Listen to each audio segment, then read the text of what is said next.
Hello বন্ধুরা, আসসালামু আলাইকুম। গার্মেন্টস গাইডলাইন ভিডিওর পক্ষ থেকে আপনাদেরকে অভিনন্দন। বন্ধুরা, আমরা আজকে আপনাদের মাঝে কোয়ালিটি ডিপার্টমেন্টের মেজারমেন্ট ইস্যু নিয়ে হাজির হলাম, যা অত্যন্ত গুরুত্বপূর্ণ বিষয়। মেজারমেন্ট পয়েন্ট পরিচিতি নিয়ে কোয়ালিটি ডিপার্টমেন্টের একটি গার্মেন্টস সম্বন্ধে তার মেজারমেন্ট জানা অত্যন্ত প্রয়োজন। একটা গার্মেন্টসের প্রসেস বাই প্রসেস কিভাবে মেজারমেন্ট করতে হয় এবং একটা মেজারমেন্ট শিট থেকে সহজভাবে কিভাবে মেজারমেন্টকে নির্ণয় করা যায়, এই বিষয় বিস্তারিত নিয়ে আমরা আলোচনা করব। তার আগে বন্ধুরা, আমরা আজকে ফ্লোরে চলে যাব সরাসরি।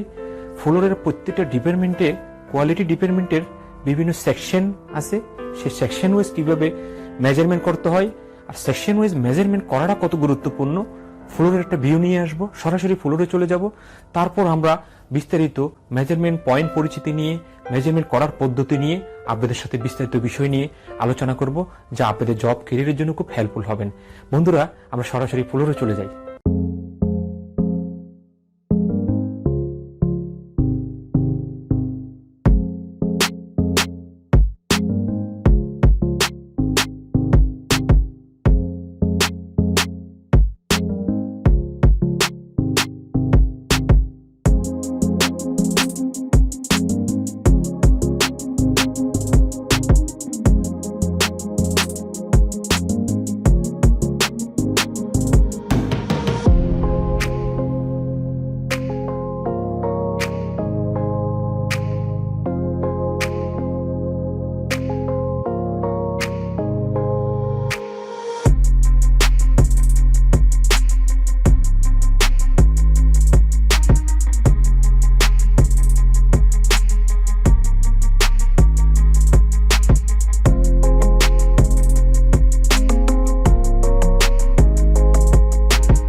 বন্ধুরা, আজকের আলোচনার বিষয় হলো কোয়ালিটি মেজারমেন্ট সিস্টেম এবং লং পেন প্রসেস পরিচিতি।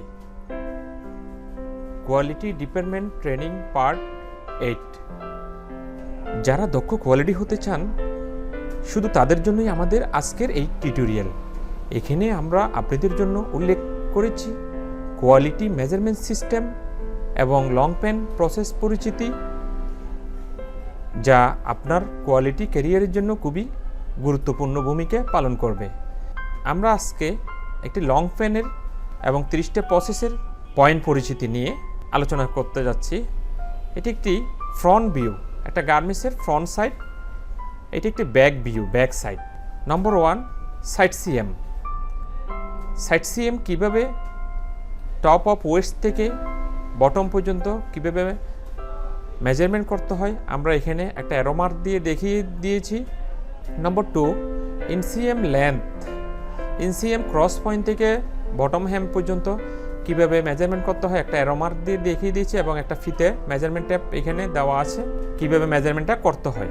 অনেক সময় শেপ ওয়েস মেজারমেন্টও করা যায়, অনেক সময় স্ট্রেটও করতে হয়। এক এক বায়ারের এক এক ধরনের রিকোয়ারমেন্ট থাকেন, সেইভাবে মেজারমেন্টগুলো মূলত হয়ে থাকেন ইনসিএম এর। নম্বর 3, half waist band with.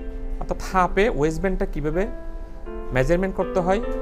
Measurement আমরা এখানে একটা অ্যারো মার্ক দিয়ে দেখিয়ে দিয়েছি একটা ওয়েস্ট ব্যান্ড কীভাবে মেজারমেন্ট করতে হয় এবং ফিতে ধরে। এই ওয়েস্ট ব্যান্ড মেজারমেন্টের ক্ষেত্রে এক এক বায়ারের এক এক ধরনের রিকোয়ারমেন্ট থাকেন। কিছু কিছু বায়ার 2টা পয়েন্ট মেজারমেন্ট করতে দেন, একদম উপর থেকে উপরের এজ থেকে এজ স্ট্রেট করে। আবার অনেক বায়ার একটু শেপ রেখে মেজারমেন্ট করতে দেন। আবার অনেক বায়ার 3টা মেজারমেন্ট পয়েন্ট দিয়ে দেন ওয়েস্ট ব্যান্ডের মধ্যে। যেমন ওয়েস্টের মধ্যে একটা স্ট্রেট মেজারমেন্ট, একটা কার্ভ মেজারমেন্ট, আবার একটা ওয়েস্ট বটম মেজারমেন্ট। 3টা পয়েন্টে 3 ভাগে মেজারমেন্ট 3 ভাবে দিয়ে থাকেন। আমরা এখানে এক ধরনের একটা পিক্সেল উঠিয়ে ধরেছি। পরবর্তী 4 নম্বর স্টেপে ওয়েস্ট ব্যান্ড হাইট। ওয়েস্ট ব্যান্ডের হাইট কতটুকু আছে আমরা একটা অ্যারো মার্ক দিয়ে এখানে দেখিয়ে দিয়েছি কিভাবে মেজারমেন্ট করতে হয়, কিভাবে ট্যাপটা ধরতে হয়। 4 নম্বরে ফ্লাই ওপেনিং। ফ্লাই ওপেনিংটা কীভাবে মেজারমেন্ট করতে হয়, কতটুকু পর্যন্ত করতে হয়, যতটুকু ওপেনিং থাকে কোন জায়গার থেকে মেজারমেন্ট ট্যাপ ধরতে হয় আমরা একটা অ্যারো মার্ক দিয়ে এখানে দেখিয়ে দিয়েছি। 6 নম্বর ফ্লাই উইথ। 7 নম্বর হিপ পজিশন। একটা হিপ মেজারমেন্ট করতে গেলে আগে পজিশন মাপতে হয়, যেমন সাইডে, সেন্টারে, 2 সাইডে এবং সেন্টারে মেপে পজিশনটা বের করে নিতে হয়। 8 নম্বর point hip width. Hip width আমরা যে একটু আগে পজিশন নিয়ে আলোচনা করেছিলাম, এখান থেকে পজিশনটা এইভাবে মাপে একটা দাগ দিয়ে নিতে হয়, চিহ্ন দিয়ে নিতে হয়। ফ্রন্ট রাইজেরও ঠিক সেম একটা চিহ্ন দিয়ে নিতে হয়। তারপরে হিপ পজিশনটা মেজারমেন্ট করতে হয়। অনেক সময় স্ট্রেটও মেজারমেন্ট হয়ে থাকেন 2 পয়েন্টে, যেটা এক এক বায়ার এক এক রকম দিয়ে থাকেন। 9 নম্বর থাই উইথ অ্যাট ক্রস। থাইয়ের একটা মেজারমেন্ট হয়, সেটা ক্রস পয়েন্ট থেকে সাইড সিএম পর্যন্ত। আমরা এখানে একটা অ্যারো মার্ক দিয়ে দেখানোর চেষ্টা করেছি, থাই মেজারমেন্ট ট্যাপ দিয়ে দেখানোর চেষ্টা করেছি কিভাবে এটা ধরতে হয়, কিভাবে মেজারমেন্ট করতে হয়। 10 নম্বর নি position at cross. Cross point থেকে নি পজিশনটা কতটুকু করতে হয় বায়ার মেজারমেন্ট শিটে লিখে দেন, সেই অনুপাতে একটা এখানে চিহ্ন দিয়ে এই উইথটা এইভাবে মাপতে হয়। 11 নম্বর পয়েন্টে নি উইথ। একটু আগে আমরা পজিশন দেখেছি, এখন আমরা নি উইথটা কীভাবে মাপতে হয় সেটা আমরা এখানে অ্যারো মার্ক দিয়ে দেখিয়ে দিয়েছি একটা ফিতে ধরে। 12 নম্বর point leg opening, half leg opening. একটা লেগ ওপেনিং বা বটম ওপেনিং এক এক বায়ার এক এক রকম বলে থাকেন, সেটা কিভাবে মেজারমেন্ট করতে হয় আমরা এখানে বসিয়ে দেখিয়ে দিয়েছি। 13 নম্বর ফ্রন্ট রাইজ। ফ্রন্ট রাইজ কীভাবে মেজারমেন্ট করতে হয়, front rise top of waist থেকে ফ্রন্ট রাইজের ক্রস পয়েন্ট পর্যন্ত মেজারমেন্টের সিস্টেম। এখানে আমরা একটা অ্যারো মার্ক দিয়ে দেখেন বন্ধুরা দেখিয়ে দিয়েছি এবং একটা ফিতে ধরে। 14 নম্বর back rise. Back rise top of waist থেকে ক্রস পয়েন্ট পর্যন্ত ব্যাগের কীভাবে মেজারমেন্ট করতে হয় আমরা একটা মেজারমেন্ট ট্যাপ দিয়ে প্লাস একটা অ্যারো মার্ক দিয়ে দেখিয়ে দিয়েছি। 15 নম্বর front pocket opening height. Front pocket opening height কীভাবে মেজারমেন্ট করতে হয় আমরা এখানে মেজারমেন্ট ট্যাপ এবং একটা অ্যারো মার্ক দিয়ে দেখিয়ে দিয়েছি। ফ্রন্ট পকেট উইথ, এটা ছিল লেন্থ আর এইটা উইথ। ফ্রন্ট পকেট লেন্থটা কীভাবে মেজারমেন্ট করতে হয় সেটা আমরা এখানে দেখিয়ে দিয়েছি বন্ধুরা। 17 নম্বর পয়েন্ট টিকেট পকেট উইথ বা কয়েন পকেট উইথ। এক এক বায়ার এক এক রকম বলে থাকেন। ফ্রন্ট পকেটের সামনে পকেটের উপরে একটা ছোট্ট পকেট থাকেন, কয়েন পকেট বা টিকিট পকেট আর কি, সেটার উইথ কীভাবে মেজারমেন্ট করতে হয় সেটা আমরা এখানে উঠিয়ে ধরেছি। Ticket pocket position under waist band, কীভাবে এটা পজিশনটা মেজারমেন্ট করতে হয় আমরা এখানে উঠিয়ে ধরেছি। Ticket pocket position at side CM. Side CM থেকে কতটুকু দূরত্বে পকেট পজিশনের মেজারমেন্টটা হবে আমরা এখানে একটা অ্যারো মার্ক একটা মেজারমেন্ট ট্যাপ দিয়ে উঠিয়ে ধরেছি। বন্ধুরা আজকের এই টিউটোরিয়ালটি একটু টাইম বেশি লেগে যাচ্ছে, এই জন্য আন্তরিকভাবে দুঃখিত। আসলে বোঝানোর ক্ষেত্রে এটা একটু লম্বা হচ্ছে, টাইমটা একটু বেশি লেগে যাচ্ছে, কিন্তু আপনাদের জন্য খুব হেল্পফুল হবে আজকের এই টিউটোরিয়ালটি। 20 নম্বর point front pocket back height. একটা গার্মেন্টসের ব্যাক সাইডে একটা পকেটিং থাকেন, যেটার ওটা মেজারমেন্ট থাকেন, সেটা লেন্থ কত আছে বা হাইট কতটুকু আছে কীভাবে মেজারমেন্ট করতে হয় আমরা এখানে উঠিয়ে ধরেছি। Front pocket back width, same pocket ইনটা উইথের একটা মেজারমেন্ট আছে। মেজারমেন্টটা কীভাবে করতে হয় আমরা এখানে অ্যারো মার্ক দিয়ে উঠিয়ে ধরেছি। 22 নম্বর back pocket height. Back pocket height সেন্টারে মেজারমেন্ট কীভাবে করতে হয়, সেন্টারের মেজারমেন্ট থাকে, সাইটের মেজারমেন্ট থাকে। 23 নম্বর back pocket width at top. Back পকেটের উপরের সাইডে টপ সাইডে কতটুক ওপেন ইনটা থাকবেন, উইথ থাকবেন, সেটা আমরা এখানে একটা অ্যারো মার্ক, একটা মেজারমেন্ট ট্যাব কীভাবে মেজারমেন্ট করতে হয় সেইভাবে পয়েন্ট পরিচিতিগুলো উঠিয়ে ধরেছি। 24 নম্বর ব্যাক পকেট উইথ বটম। নিচের অংশে, এটা হলো উপরের অংশ, এটা হলো নিচের অংশ, নিচের অংশে কীভাবে মেজারমেন্ট করতে হয় সেটা আমরা এখানে উঠিয়ে ধরেছি। 25 নম্বর ব্যাক পকেটের পজিশন। ব্যাক পকেটের পজিশন ব্যাক রাইস থেকে কতটুকু দূরত্বতে হবেন সেটা আমরা এখানে উঠিয়ে ধরেছি। এটা কিভাবে মেজারমেন্ট করতে হয় একটা অ্যারো মার্ক দিয়ে, মেজারমেন্ট ট্যাব দিয়ে আমরা আপনাদের সুবিধার্থে আমরা এখানে উঠিয়ে ধরেছি পিকচারটা। Back pocket position at top waist band. Back পকেটের পজিশন ওয়েস্ট বেন থেকে কতটুক নিচে হবে, কোন পজিশনে হবে এবং এটার মেজারমেন্টটা কীভাবে করতে হয় আমরা এখানে একটা অ্যারো মার্ক দিয়ে মেজারমেন্ট ট্যাব দিয়ে কীভাবে মেজারমেন্ট করতে হয় উঠিয়ে ধরেছি, যা আপনাদের জন্য খুব হেল্পফুল হবেন। আজকের এই টিউটোরিয়ালটি বিশেষ করে যারা এই সেক্টরে আসতে চাচ্ছেন এবং যারা গার্মেন্টস সেক্টরের কোয়ালিটি ডিপার্টমেন্টে কাজ করতেছেন, মেজারমেন্টের বিভিন্ন পয়েন্ট পরিচিতি নিয়ে মেজারমেন্ট কীভাবে করতে হয় সেটা অনেক কিছু অজানা আছে, তাদের জন্য খুব উপকারে আসবেন, খুব হেল্প হবেন তাদের জন্য। 27 নম্বর back yoke height at side. Back yoke পিছনে একটা ব্যাক পার্টের পিছনে থাকেন উপরের সাইডের মেজারমেন্টটা কতটুকু হবেন সেটা আমরা এখানে উঠিয়ে ধরেছি, অ্যারো মার্ক দিয়ে কীভাবে মেজারমেন্ট করতে হয় সেটা উঠিয়ে ধরেছি। 28 নম্বর ব্যাক ইউক হাইট এট সেন্টার ব্যাক। ব্যাক ইউকের সেন্টারে কীভাবে মেজারমেন্ট করতে হয়, ব্যাক ইউক হাইটটা একটা হলো সাইডের মেজারমেন্ট, একটা হলো সেন্টারের মেজারমেন্ট, এটা সেন্টারের মেজারমেন্টটা আমরা এখানে উঠিয়ে ধরেছি। 29 নম্বর ওয়েস্ট বেল্ট লুপ লেন্থ। লুপের মেজারমেন্ট লেন্থ উইথ কতটুক কীভাবে মেজারমেন্ট করতে হয় সেটা আমরা এখানে উঠিয়ে ধরেছি। 30 নম্বর inside button hole position at side থেকে বাটন হোল পজিশনটা কীভাবে মেজারমেন্ট করতে হয় সেটা আমরা এখানে উঠিয়ে ধরেছি। বন্ধুরা আমাদের দেখবেন প্রত্যেকটা মেজারমেন্টের মধ্যে একটা সিরিয়াল দেওয়া আছে, একটা নম্বর দেওয়া আছে C6 O1। এই নম্বরগুলো হলো একটা মেজারমেন্ট চার্টের মধ্যে অনেক সময় বায়ার কোন পজিশনের মধ্যে কোন পজিশন কীভাবে মেজারমেন্ট করতে হবে, কীভাবে ধরতে হবে, কতটুকু পজিশনে করতে হবে একটা নম্বর দিয়ে থাকেন। আপনারা যারা নতুন এই ধরনের অনেক বায়ার এই ধরনের স্কেচগুলোর মধ্যে এই নম্বরগুলো দিয়ে থাকেন। মেজারমেন্ট চার্টের মধ্যে আপনি এই নম্বরগুলোর সাথে মিলিয়ে মেজারমেন্ট করতে গেলে আপনার জন্য খুব সহজ হবেন বুঝতে। Back pocket position, length, centre length, এখানে সবগুলো দাগ বায়াররা প্রত্যেকটা নম্বর দিয়ে থাকেন। এই নম্বর অনুপাতে আপনি মেজারমেন্ট করবেন। বন্ধুরা এতক্ষণ যা দেখেছি মেজারমেন্ট পয়েন্ট পরিচিতি হয়েছি, কিভাবে মেজারমেন্ট করতে হয় সেটা আমরা দেখেছি। এখন আমরা একটা গার্মেন্টস কিভাবে মেজারমেন্ট করতে হয় আপনাদের সুবিধার্থে, আপনাদের সহজ করার জন্য আমরা সরাসরি আপনাদেরকে ভিডিওটি দেখানোর চেষ্টা করি। বন্ধুরা আমরা আপনাদেরকে একটি বটম আইটেম দেখাচ্ছি, এটা আজকে প্রসেস বাই প্রসেস আমরা মেজারমেন্ট করে আপনাদেরকে দেখাবো। খুব মনোযোগ সহকারে মেজারমেন্ট করার পদ্ধতিটা, সিস্টেমেটিটা দেখবেন, আপনাদের জন্য খুব হেল্পফুল হবেন।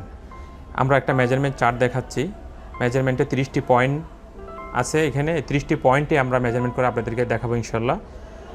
বন্ধুরা মেজারমেন্ট সম্বন্ধে কিছু টিপস না বললেই নয়, যেমন মেজারমেন্ট বাচ্চাদের আইটেমে, কিডস আইটেমে কখনো -10 নিচে করা যায় না, কেননা বাচ্চারা খুব দ্রুত গ্রোথ বৃদ্ধি হয়, সেক্ষেত্রে বায়ারের জন্য -10 নিচে মেজারমেন্ট কখনো অ্যালাউ করে না। বড়দের মেন্স আইটেমের ক্ষেত্রে, বড়দের আইটেমের ক্ষেত্রে বিশেষে অনেক সময় বায়ার +- একটি টলারেন্স দিয়ে থাকেন, সেটা বায়ার অনেক সময় টলারেন্স অনুপাতে অ্যাকসেপ্ট করেন। মেজারমেন্ট জানা প্রত্যেকটা কোয়ালিটির অত্যন্ত প্রয়োজন এবং সাইজ সেট মেজারমেন্ট করার সময় খুব দক্ষতার সাথে মেজারমেন্ট করতে হয়। মেজারমেন্ট ম্যান টু ম্যান অনেক সময় বেরি করেন, 1/2 cm, 2 মিলি, 3 মিলি, একজন থেকে আরেকজন মেজারমেন্ট করতে গেলে এরকম অনেক সময় ডিসক্রিপেন্সি হয়ে থাকেন। আমরা এখন 60 cm মেজারমেন্ট করে দেখাচ্ছি কীভাবে মেজারমেন্ট করতে হয়। আউট সিএম লেন্থ মেজারমেন্ট এবং ইন সিএম মেজারমেন্ট কীভাবে করতে হয় সেটা দেখাচ্ছি। হাফ ওয়েস্ট উইথ মেজারমেন্ট কীভাবে করতে হয় সেটা দেখাচ্ছি। ওয়েস্ট ব্যান্ড হাইট কীভাবে মেজারমেন্ট করতে হয় সেটা দেখাইলাম। ফ্লাই ওপেনিং মেজারমেন্ট কীভাবে করা লাগে সেটা দেখাইলাম। Fly with hip position top of West 3 পয়েন্টে করতেছি। অনেক সময় বায়ার স্টেটও মেজারমেন্ট করেন, অনেক সময় 3 পয়েন্টে মেজারমেন্ট করে তারপরে হিপের মেজারমেন্টটা বের করতে হয়, সেটা আমরা করে আপনাদেরকে দেখানোর চেষ্টা করতেছি। থাইয়ের মেজারমেন্ট, থাই উইথ নি পজিশন নি উইথ মেজারমেন্টটা আমরা দেখাচ্ছি পজিশন বের করে। বটম ওপেনিং বা ল্যাক ওপেনিং মেজারমেন্ট কীভাবে করতে হয় সেটা আমরা দেখাচ্ছি।